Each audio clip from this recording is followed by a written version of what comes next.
بسم الله الرحمن الرحيم الحمد لله رب العالمين والصلاة والسلام على أشرف الأنبياء والمرسلين نبينا محمد وعلى آله وصحبه أجمعين.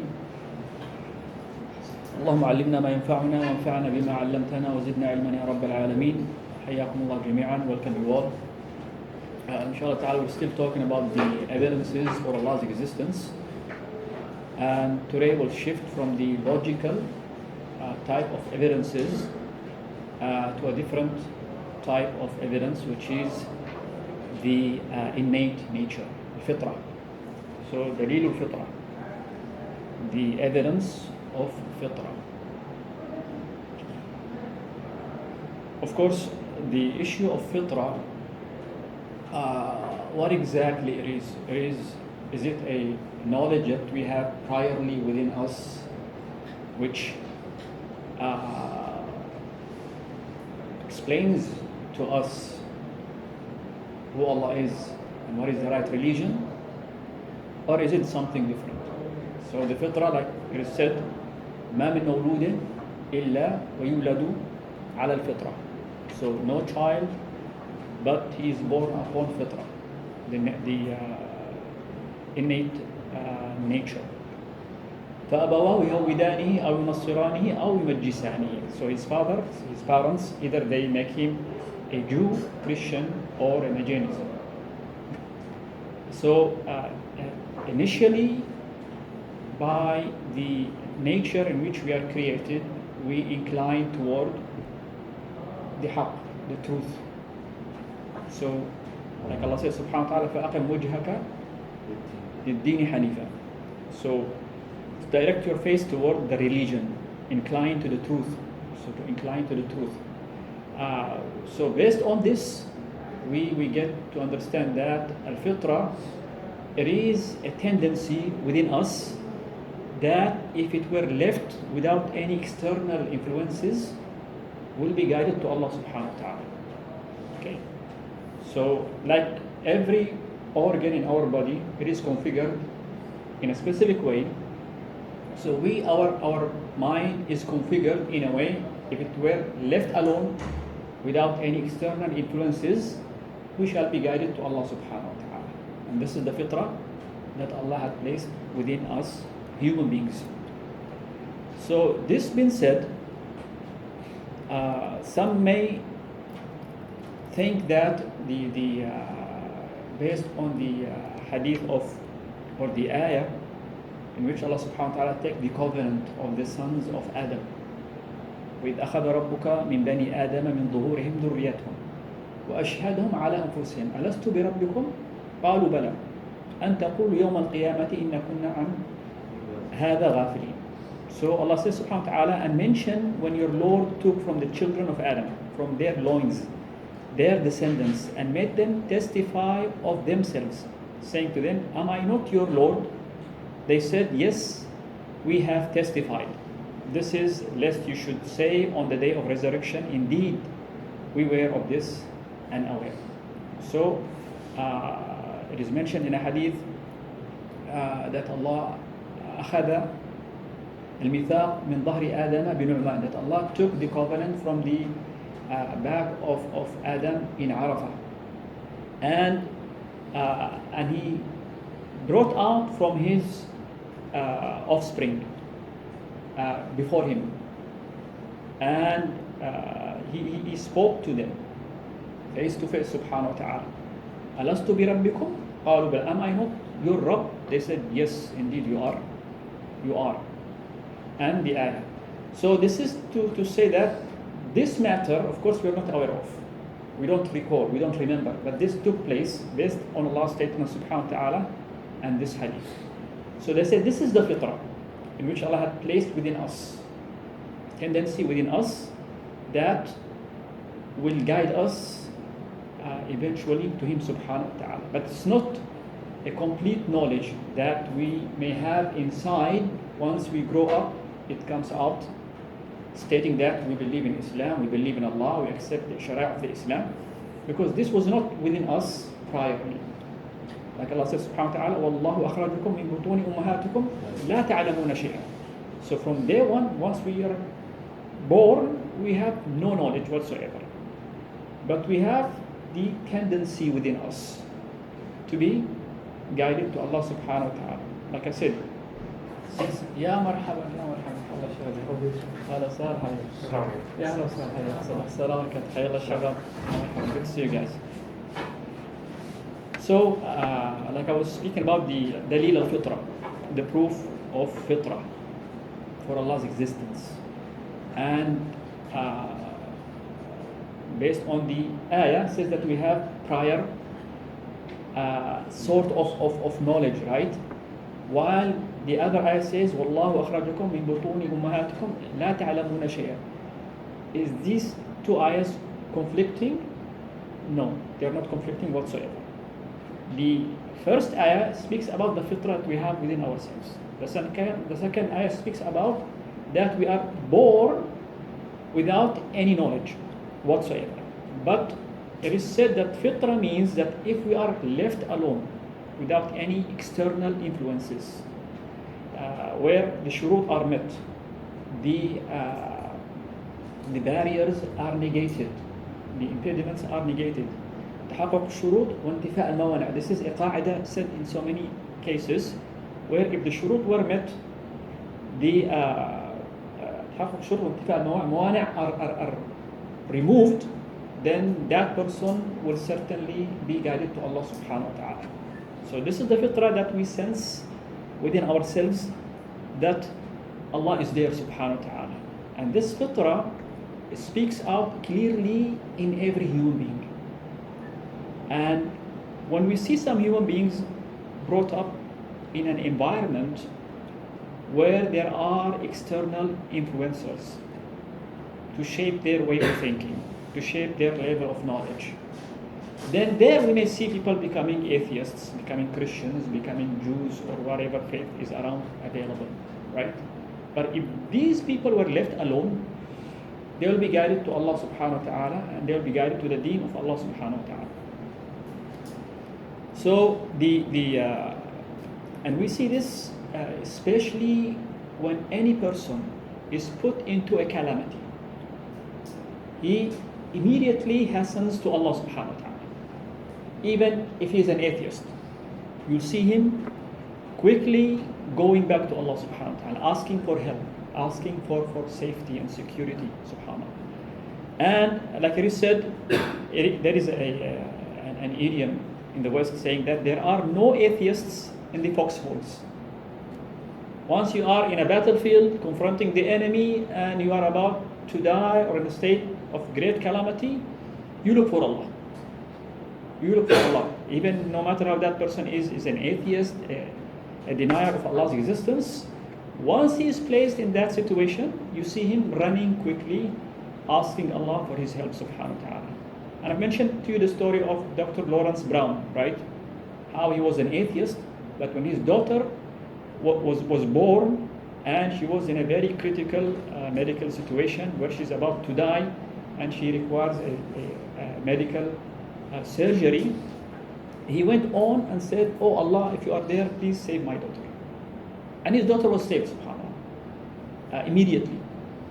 So that man who was an atheist, but when he was put in such situation, he was looking for Allah subhanahu wa ta'ala. He came to Allah subhanahu wa ta'ala. This is why we see some of these studies done by the Western scientists. They say that we see that human beings have this inclination toward the divine, toward Allah subhanahu wa ta'ala. They went even to an extent where they tried to see, is this a gene within the DNA that really directs us toward believing Allah subhanahu wa ta'ala or not? And some of them did some study on that and wrote books to confirm this issue.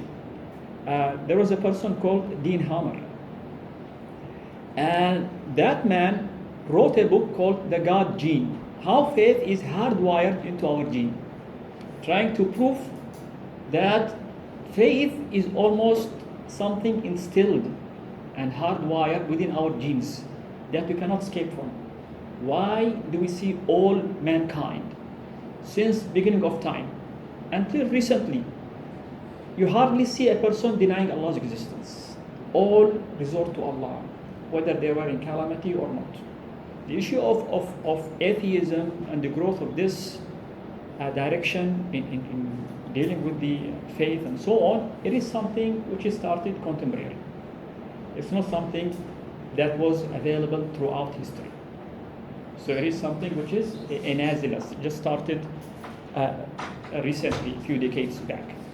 And what led people to such behavior, which is against what's their nature is speaking out clearly, is to fall into your desire and to follow your desire and your whims in order to make it feel and look that I want to enjoy my life without any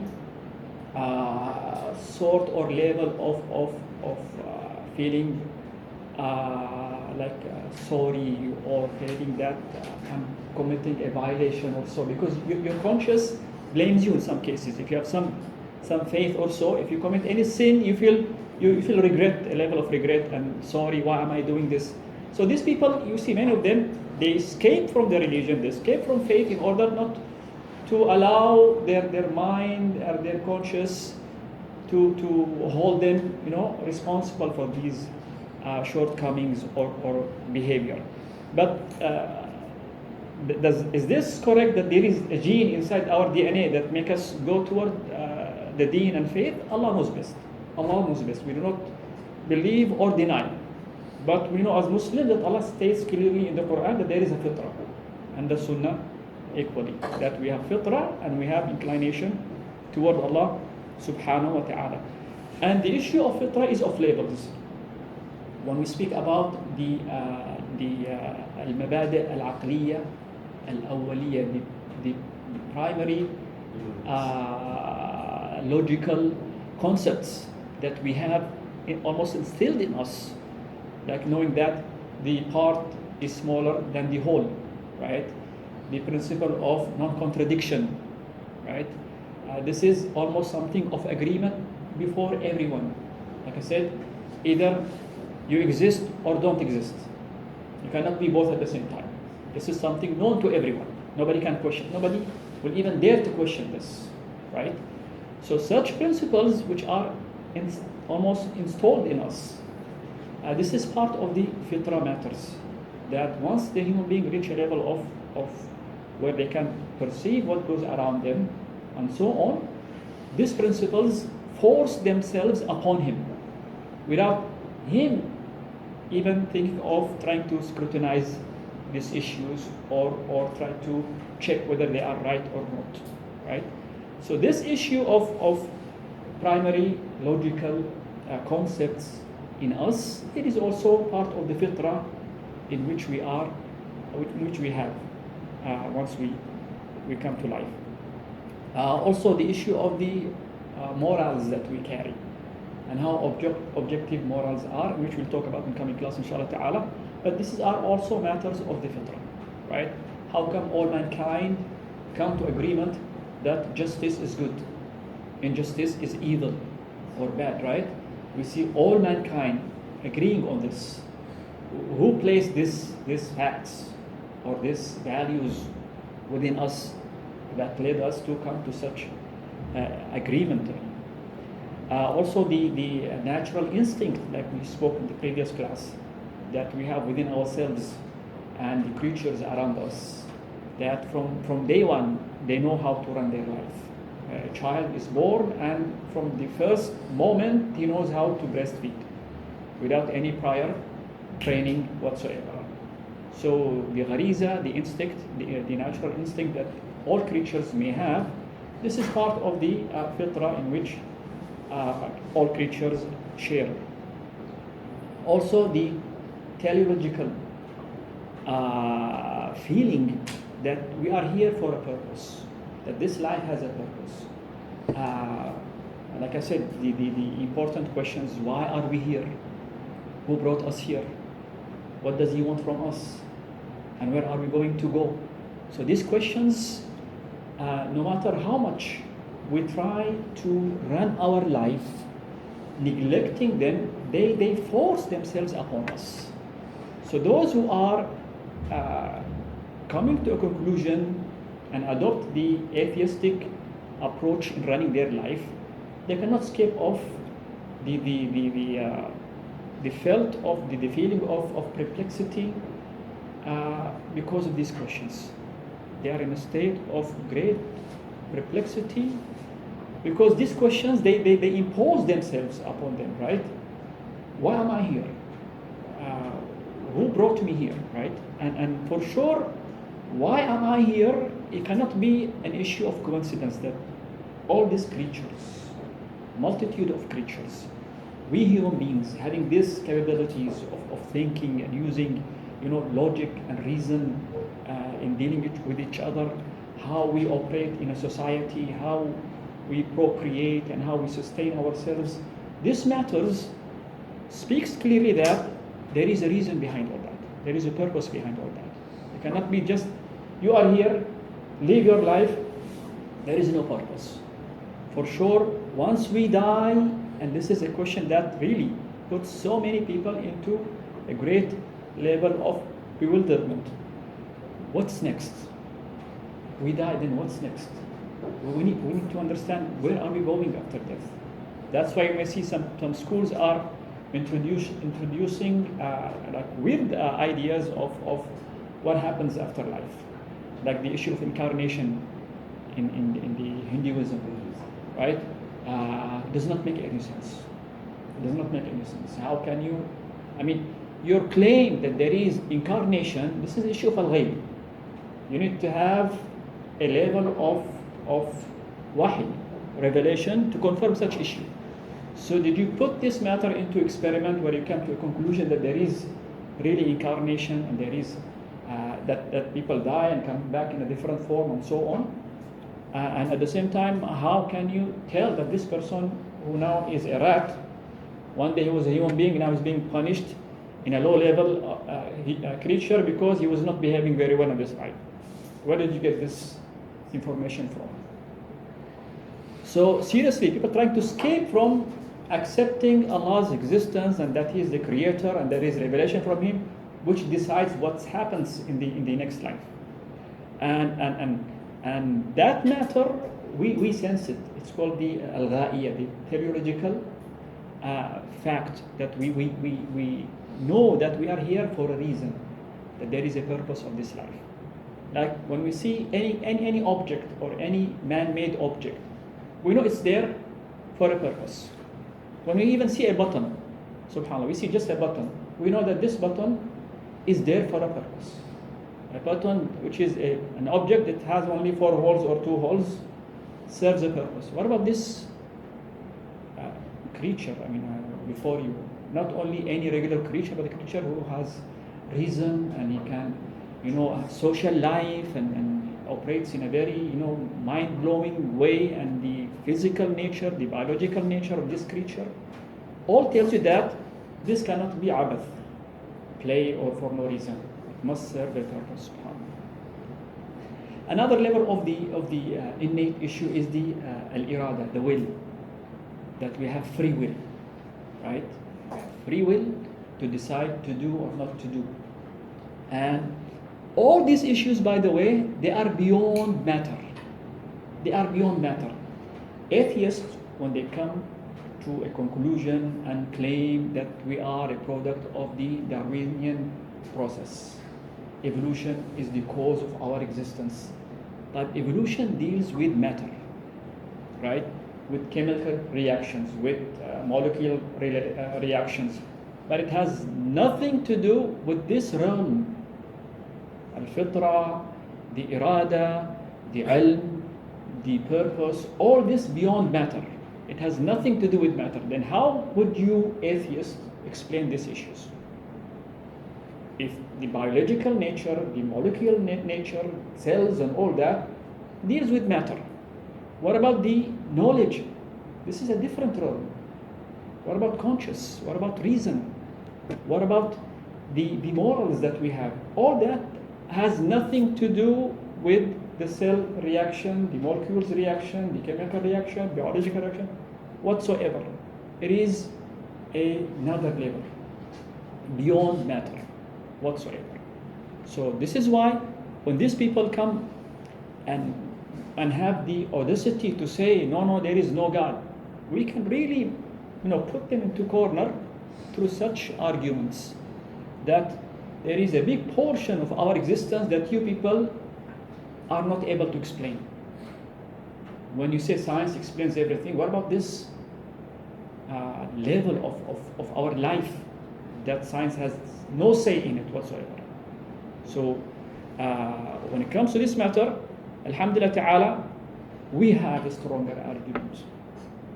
We should really, put them into corner where they will feel sorry for even to stand against a person who has belief in Allah subhanahu wa ta'ala, because we have the stronger argument. We have an explanation for everything in life. Alhamdulillah ta'ala. So unlike them, they have no explanation whatsoever for a big portion of our existence, especially this issue and this level of matter.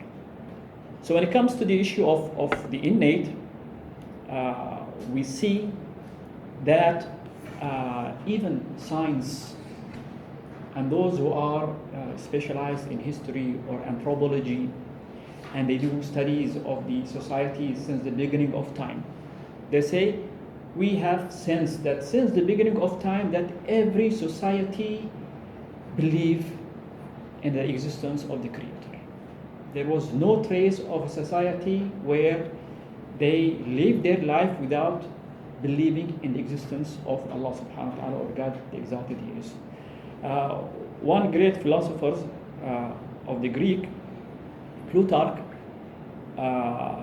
said, you may find cities without walls, or literature, or kings, or houses, or wealth, or money, without gymnasia, or theaters, but no one ever saw a city without temples or gods.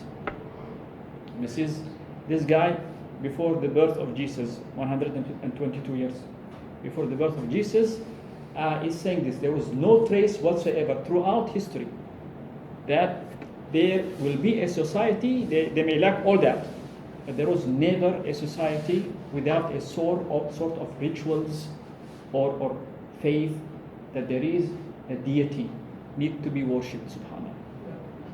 Also Henry Bergson, the French philosopher whom we spoke about earlier, the one who adopted the intuition as a proof for Allah's existence, using intuition as a proof for Allah's existence, he himself is saying we find in the past, we could find today human societies with neither science nor art nor philosophy, but there has never been a society without religion. So the issue of no religion or denying Allah's existence, it is something that started lately. But you will not find an entire society adopting that. Even today in the West, you will not find an entire society adopting that. You may find people within a society who deny Allah's existence, but societies as a whole, the majority believe in Allah's existence. And if there is a denial of Allah's existence, that started lately because of the wrong belief that was spreading in their societies. Like Christianity itself, which does not make sense to many. It contradicts common sense, contradicts science. Therefore, those who are living in the West ended up denying Christianity, and they thought the way out is to live a life without belief, because Christianity is the most predominant faith in their region. And they thought that religion falls under all religions fall in the same category. But in reality, we have different religions, which is not like Christianity. And in fact, we have Islam, subhanAllah, which is innate compliant, which is logical, makes sense. It does not contradict with whatever we do in our life, which is logical. So them being away from Islam, not knowing about Islam, thinking that the only right religion was in their place, in their time, was Christianity. Therefore, they said the way out is not to believe in any religion. So this is how like we have mentioned earlier, atheism started in the West. But for an atheist who lived in a Muslim land to try to make a similitude between Christianity and Islam is deceptive in using such approach, because there is no comparison between Christianity and Islam. You cannot use the situation in which atheism started in the West and apply it in the Muslim societies, because in the West we see there is a big gap and lack of evidence in Christianity itself. In fact, so much contradiction. Unlike the case with Islam, fully supported with logical proofs, innate proofs, and serves the demand of mankind, the current, the immediate demand, and even the potential demands of mankind.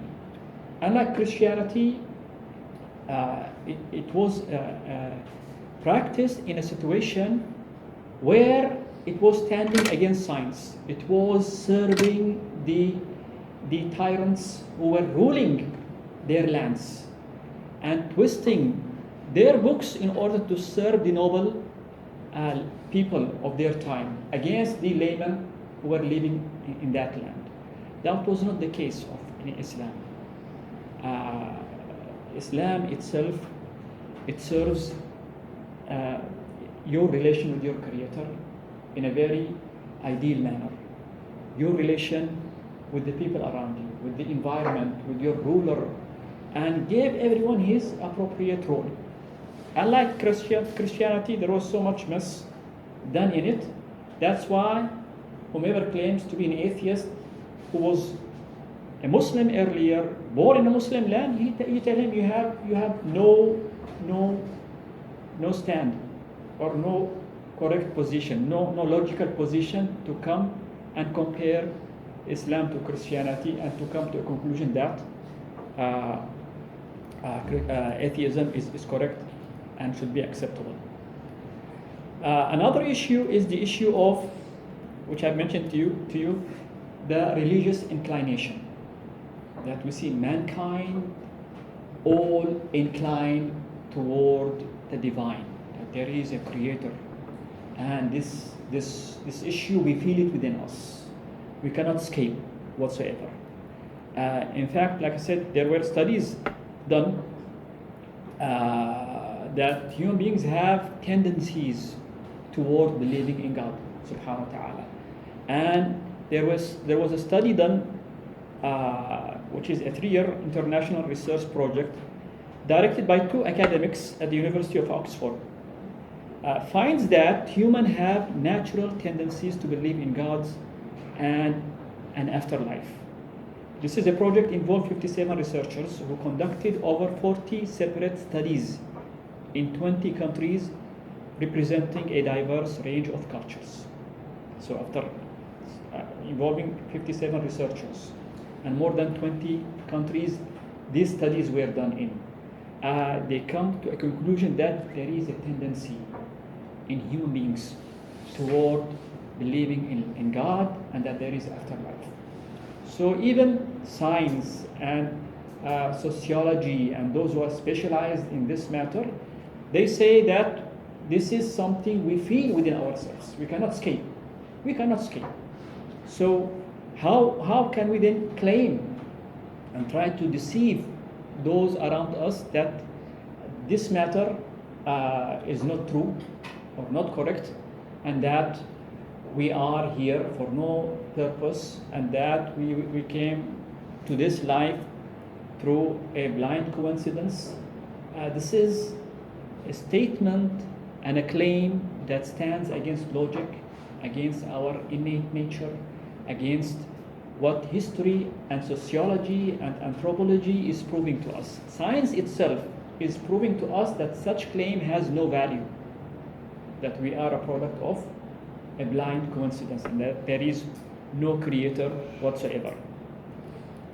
And like I mentioned to you also, the matters of calamities.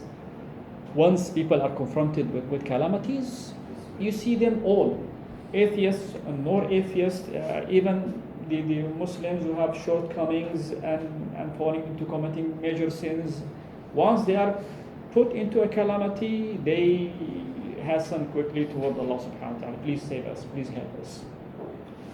And we have many stories beside the story of Lawrence Brown. We have like Cat Stevens and his story, how he became a Muslim. He said he was swimming by the coast of California and he was about to drown, and he was an atheist. And he said, oh Allah, oh God, if you save me, I'll search to learn about you and to be guided to you. And he was saved from drowning, subhanAllah. And he started studying the other available faiths on earth until finally he was guided to Islam, and he became Muslim, and he became a da'i after that, subhanAllah. So you see it clearly that whenever you are put in a corner, you immediately run toward Allah subhanahu wa ta'ala, asking him for his help and to save us from what we are in. So this is the fitra issue, and this is how we can use the fitra as an evidence to prove that Allah exists subhanahu wa ta'ala, and we feel it and we sense it. And to deny such a matter, you are standing against your innate feeling that you have within you. So whenever a person who claims that there is no God and there is no creator, you say to him, you feel it within yourself. Don't lie to yourself. This is something that you feel within yourselves. Even when you sleep at night, even when you go at home, and if you become sick or so, you feel it that, oh Allah help me, oh Allah save me, oh Allah I need you. So don't try to fool yourself or deceive yourself and deny this innate feeling that you have within yourself that Allah exists subhanahu wa ta'ala.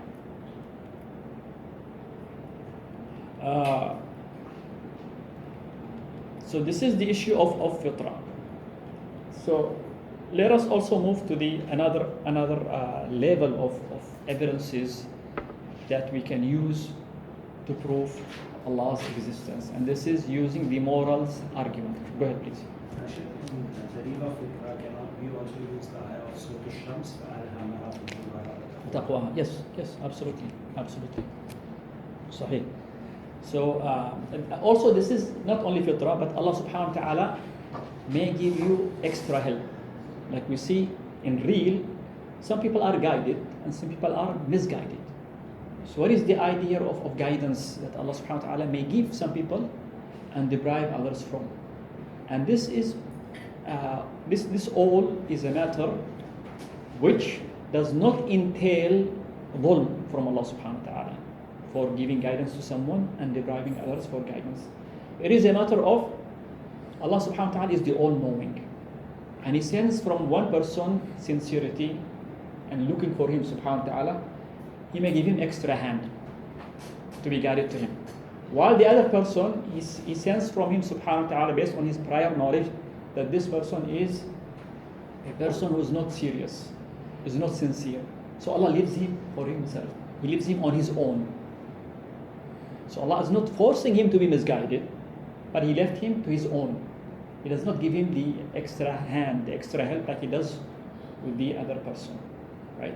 So this is the issue of al-hidayah wal-idlal, how we may separate between the two cases. And this ayah also applies additionally to the issue of guidance that Allah may give to some and not others. Yes, Adi. Fitra is something that can be changed, or that will be for a person. Like the hadith of كل مولود يولد على الفطرة فأبواه يهودانه أو ينصرانه أو يمجسانه. This is a clear evidence that fitra can be distorted. So if a person was left alone without, like I said, external influence, he'll be guided to Allah subhanahu wa ta'ala. But if his parents were Christians, they will distort this fitra and they will make him a Christian. If his parents were Jews, they will distort his fitra, and so on. So it depends. The remaining of this fitra as correct as Allah wants subhanahu wa ta'ala depends upon is there any external influence or not. are the shurut met, the conditions of this fitra is correct and can be used or applied or practiced correctly? Are there any mawani' negated from reaching this fitra and distorting it? So if this mawani' were negated, these impediments were negated from reaching the fitra, if the condition of the fitra itself, that you are secure in your way of thinking, in understanding, in observing the universe around you, and reflecting and pondering, if all that applied and was there, then you'll be guided to Allah subhanahu wa ta'ala. This is what the hadith of the Prophet, peace be upon him, implies, right? And the ayat that we have understood, which talks about the fitrah and so on. For this fitra, can you use that hadith also in this Prophet sallallahu alaihi wasallam said, then interpretation of the heart, if there's a sin, there's a black dot. And if he repents, it washes. But if he keeps on doing the sin, it becomes black coal. Right. Right. And also the tafsir of Surah Al-Mutaffifin, that of that ayah. على قلوبهم ما كانوا. So this that the fitra, by doing the sins and external factors, صحيح. is distorted, and then it cannot accept the guidance صحيح. because of the external factors. صحيح صحيح. فلما زاغوا أزاغ الله قلوبهم كلا بل ران على قلوب ما كانوا يكسبون.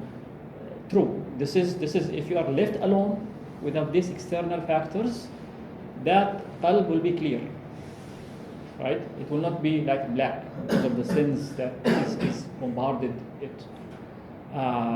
So the whatever you do, whatever influences that shapes your behavior incorrectly, certainly will divert you from what fitrah should lead you to, and may take you to another way. Last point. Good. Also, this fitra can also be named as qalbun salim, as per Quran. من أتى الله بقلب سليم. Yes. I mean, in addition to the fitrah, once you grow up, the fitrah not necessarily will guide you to the sharia of Islam, right? But this is an additional level that once you become grown up and you reach the age of discernment, tamyiz, you can separate between right and wrong and so on. Here you accumulate knowledge. And that knowledge should lead you more toward Allah subhanahu wa ta'ala, more in learning Shara Allah subhanahu wa ta'ala and applying it to yourself. So here, once you become a Muslim, you know who Allah is subhanahu wa ta'ala due to the fitrah that you have within you.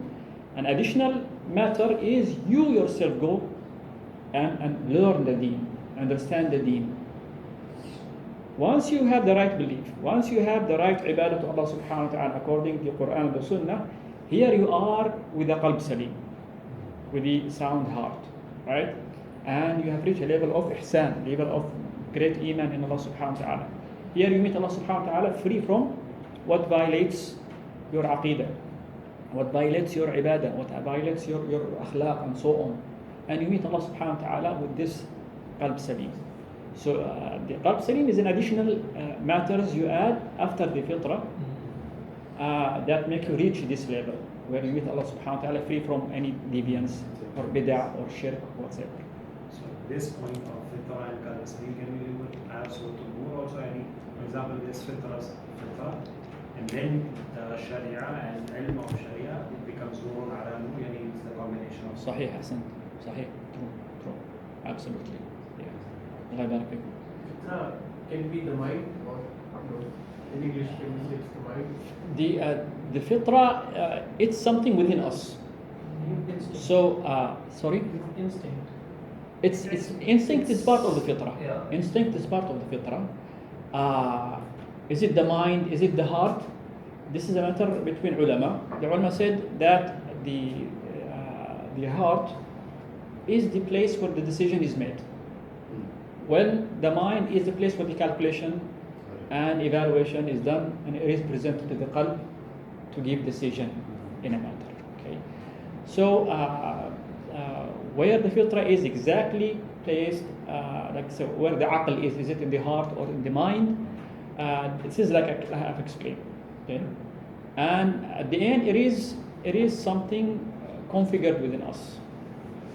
like we have the eye configured in a specific way to operate in a specific way. Also, the mind is configured in a specific way, and the fitra is part of it. And if this mind, again, without any external influences, it will come with the right conclusions. It will come with the right, calculations and evaluations of things, because there was no distorted factor reaching that mind. Maybe in the case of the eye, you cannot say there is something may distort the eye from seeing the truth or seeing something real, right? In the case of the heart and the mind and logic and all that, we have the ideas, the wrong ideas, the wrong way of understanding life may be a factor in distorting our understanding and so on, right? So like the mind is an organ, the eye is an organ, the ear is an organ, the nose smelling is an organ.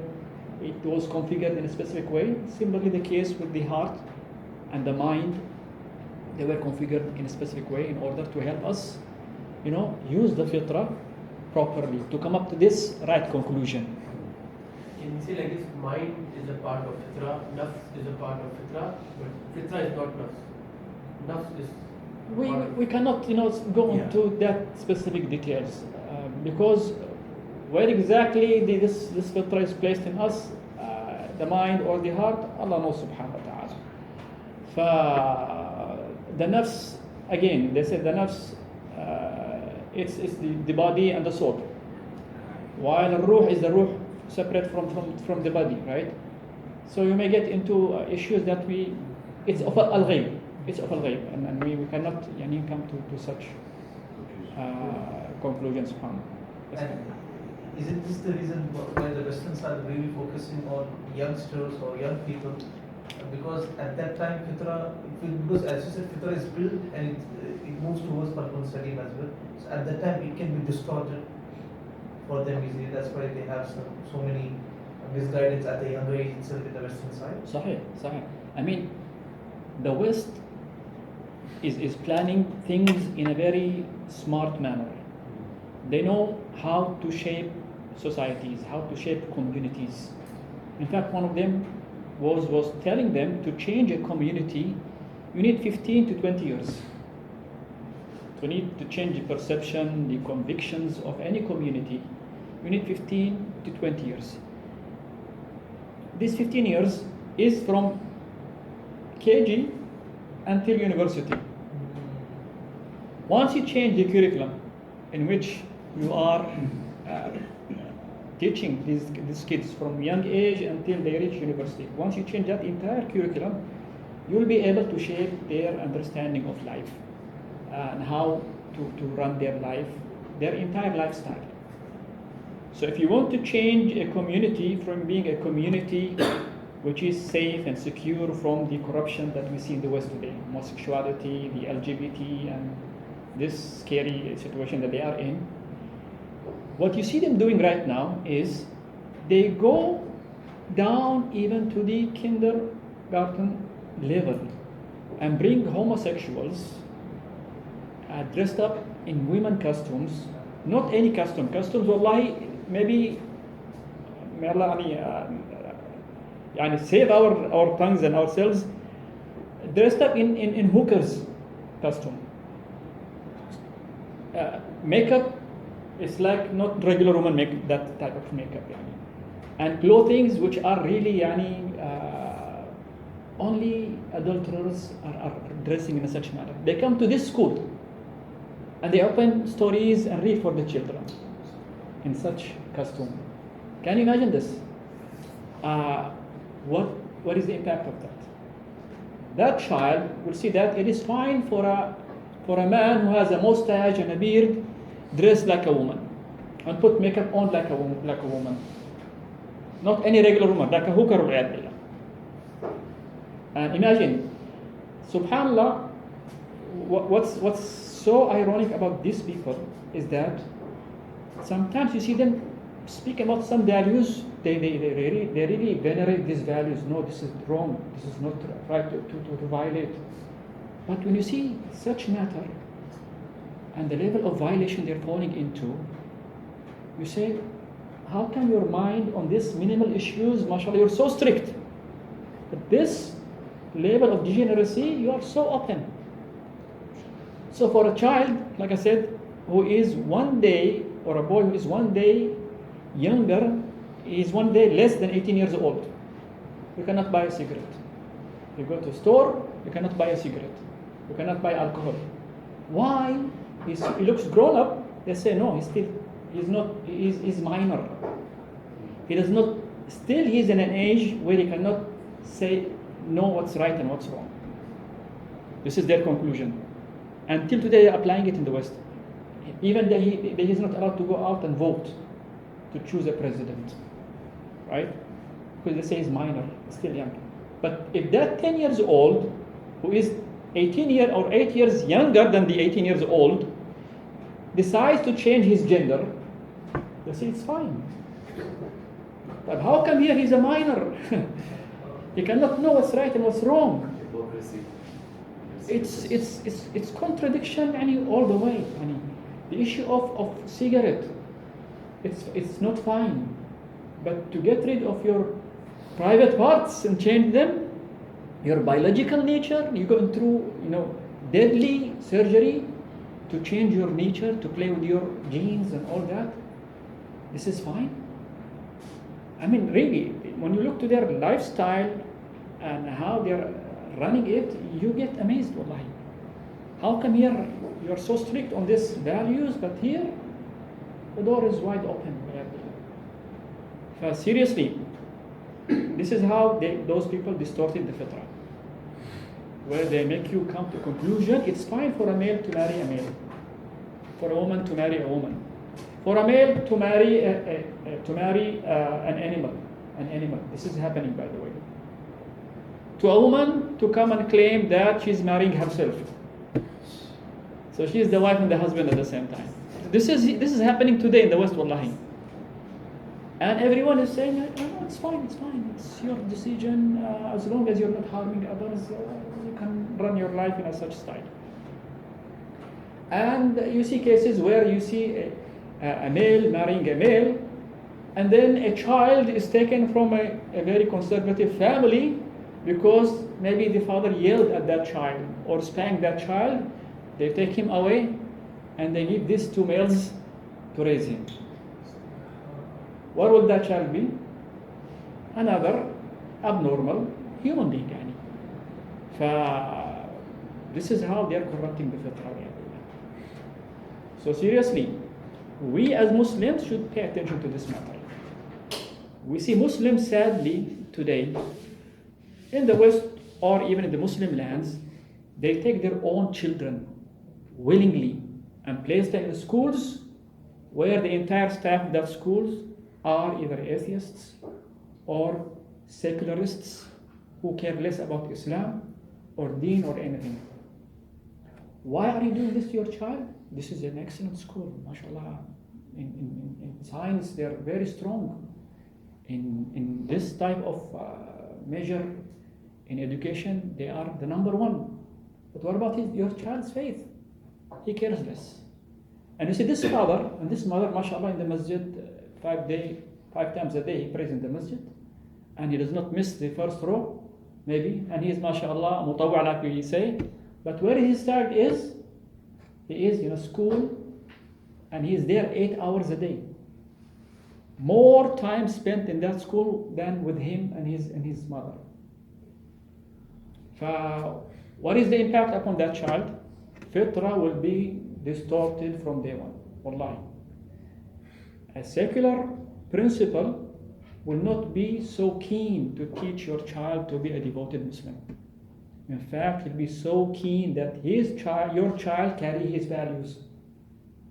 In fact, he'll be so keen that your child will preach what he believes in, this man, the secular principle.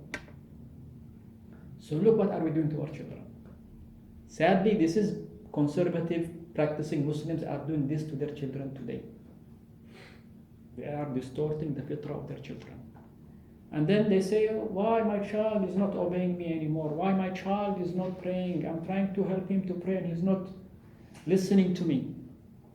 And what's even worse, once he reaches high school, they send him to the West to go study university there. They choose a very expensive, very prestigious university and they pay so much money. So they send him there to finish him. Khalas, this child is gone. No retreat. This child, either him or his children, will say, my father used to be a Muslim. This is the unescapable conclusion that will happen. If you raise your child in a such manner, this is the expected ending for your child. So we need to be very, very vigilant, especially if you are serious about raising our children properly. Put him always in the right place. Don't put him in a corrupt school and you say, no, I'll take care of him at home. I'll cover up for any shortcomings.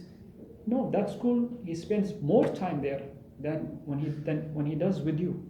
Especially these days when we see the parents, the father is so exhausted with so much hard work.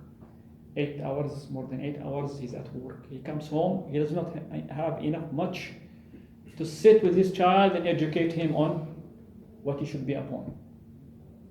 Give him right values, right aqidah, right way of understanding life and so on. This is the nature of us males, right? And illa man rahimallah. We see him going off his way and putting more time for his child. But the majority of us, sadly speaking, we don't have much time for our children. And most of the mothers, if they are not well educated in their deen, they will not put time for their children. Unless she's well educated in the deen, you see her taking good care of her children herself. She fills the gap that the father cannot fill because she's educated, she knows her Quran, knows the Sunnah, knows her deen, and she makes sure that that child is well educated. So seriously, ikhwah, watch out for this. Watch out for this. And if you're really eager to save our societies, each one of us should pay attention for his children. Doing that, you'll do, wallahi, a great favor to the ummah by protecting your own child. Don't say what will protecting 2-3 children will do to the ummah. If not much, at least you are saved before Allah subhanahu wa ta'ala. But trust me, you are one righteous man and you have 3 children. The next generation, you'll have 3 people who are righteous men, righteous women. And they will grow in number gradually, subhanahu wa ta'ala. Within few decades, you will see an entire society being raised upon guidance and truth and enjoying the life in a very divine manner, subhanAllah. So we need to be aware of all that.